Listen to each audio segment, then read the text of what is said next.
ផាន់តេណាំងចាក់បលាំងចិត្តតាំងទុរខាំងទុននិវិរិយ៉ាង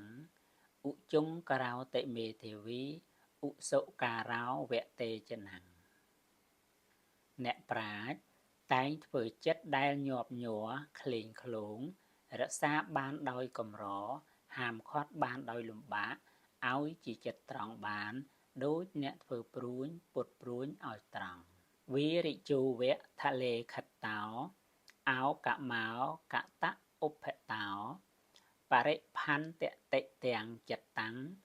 មេរថេយ៉ាងបហាតវេចិត្តនេះដែលបុគ្គលលើកឡើងចាកអាល័យគឺកាមគុណ